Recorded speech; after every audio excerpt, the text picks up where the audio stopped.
রাষ্ট্রপতি শাহাবুদ্দিনের মালয়েশিয়ায় second home, দুবাইয়ে রেসিডেন্সি।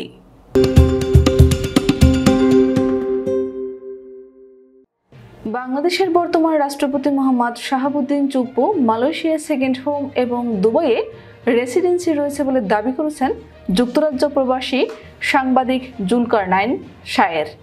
রোববার তার ভেরিফাইড ফেসবুক পেজে তথ্য প্রমাণাদি সহ একটি পোস্টে তিনি এ দাবি করেন। ফেসবুক পোস্টে তিনি লিখেছেন, বাংলাদেশের সেকেন্ড হোম রাষ্ট্রপতি মোহাম্মদ শাহাবুদ্দিন চুপ্পু গণপ্রজাতন্ত্রী বাংলাদেশের প্রেসিডেন্ট।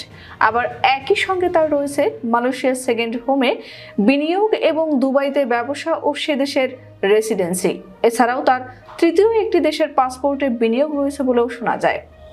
জুলকারনাইন আরও লিখেছেন, রাষ্ট্রপতি চুপ্পুর মালয়েশিয়ার সেকেন্ড হোমে 15 লক্ষ রিঙ্গিত বিনিয়োগ এবং দুবাইয়ের কয়েকটি ব্যাংক অ্যাকাউন্টের বিস্তারিত ও ওয়ারাদ জেনারেল ট্রেডিং এলএলসি নামের দুবাইতে নিবন্ধিত একটি প্রতিষ্ঠানে ব্যবসায়িক বিনিয়োগের বিনিময়ে রেসিডেন্সি ভিসা পাওয়ার প্রমাণ স্বরূপ বিভিন্ন কাগজ হাতে এসেছে। পোস্টে বলা হয়েছে, প্রশ্ন হলো রাষ্ট্রপতি চুপ্পু বিদেশে এসব বিনিয়োগের কোনো অনুমতি কি আদৌ গ্রহণ করেছেন? যদিও এসবই তিনি করেছেন রাষ্ট্রপতি হওয়ার আগে। তাহলে জিজ্ঞাসা করা যেতে পারে, বাংলাদেশি ব্যাংকের অনুমতি ব্যতীত মালয়েশিয়ার সেকেন্ড হোমে জনাব চুপ্পুর 15 লক্ষ রিঙ্গিত ও দুবাইয়ের ব্যবসায় বিনিয়োগ কি বৈধ? এবং তিনি যদি আনুগত্য মেনে অর্থের বিনিময়ে তৃতীয় একটি দেশের পাসপোর্টও গ্রহণ করে থাকেন, তাহলে কি বাংলাদেশের রাষ্ট্রপতি হিসেবে বহাল থাকা তার পক্ষে সম্ভব হবে? বাংলাদেশ ব্যাংকের সংশ্লিষ্ট বিভাগ জানিয়েছে, মোহাম্মদ শাহাবুদ্দিন চুপ্পুকে কখনোই এত বিপুল পরিমাণ অর্থ বিদেশে নেওয়ার অনুমতি দেওয়া হয়নি। উল্লেখ্য, 2023 সালের 24শে এপ্রিল বাংলাদেশের 22তম রাষ্ট্রপতি হিসেবে শপথ নেন মোহাম্মদ শাহাবুদ্দিন। তিনি পেশায় একজন আইনজীবী এবং আওয়ামী লীগের উপদেষ্টা পরিষদের একজন সদস্য। শাহাবুদ্দিন দুর্নীতি দমন কমিশনের কমিশনার হিসেবে 2011 থেকে 2016 সাল পর্যন্ত দায়িত্ব পালন করেছেন। এছাড়া তিনি 2006 সালে জেলা ও দায়রা জজ হিসেবে অবসর নেন।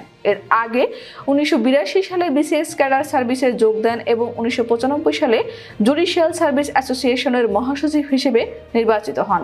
তাকে 2017 সালে ইসলামী ব্যাংকের স্বতন্ত্র পরিচালক পদেও নিয়োগ দেওয়া হয়। মোহাম্মদ শাহাবুদ্দিন 2006 সালে শ্রম আদালতের চেয়ারম্যান এবং 2008 থেকে 2011 সাল পর্যন্ত বাংলাদেশ সুপ্রিম কোর্টের আইনজীবী হিসেবে দায়িত্ব পালন করেছেন। মোহাম্মদ শাহাবুদ্দিন 2020 সালের জানুয়ারিতে বাংলাদেশ আওয়ামী লীগের উপদেষ্টা পরিষদের সদস্য নির্বাচিত হন। তিনি আওয়ামী লীগের প্রচার ও প্রকাশনা উপকমিটির চেয়ারম্যান হিসেবেও দায়িত্ব পালন করেন। সর্বশেষ 2022 সালে তিনি বাংলাদেশ আওয়ামী লীগের জাতীয় কাউন্সিলের নির্বাচন কমিশনার হিসেবে দায়িত্ব পালন করেছেন। চাকুরির সময়কালে বিচার বিভাগীয় তদন্ত কমিটির সদস্য, বিচার বিভাগীয় তদন্ত কমিশনের চেয়ারম্যান সহ বিভিন্ন গুরুত্বপূর্ণ দায়িত্ব পালন করেছেন তিনি। ব্যক্তিগত জীবনে মোহাম্মদ শাহাবুদ্দিন এক পুত্র সন্তানের জনক এবং তার স্ত্রী প্রফেসর ডক্টর রেবেকা সুলতানা সরকারের সাবেক যুগ্ম সচিব হিসেবে দায়িত্ব পালন করেছেন।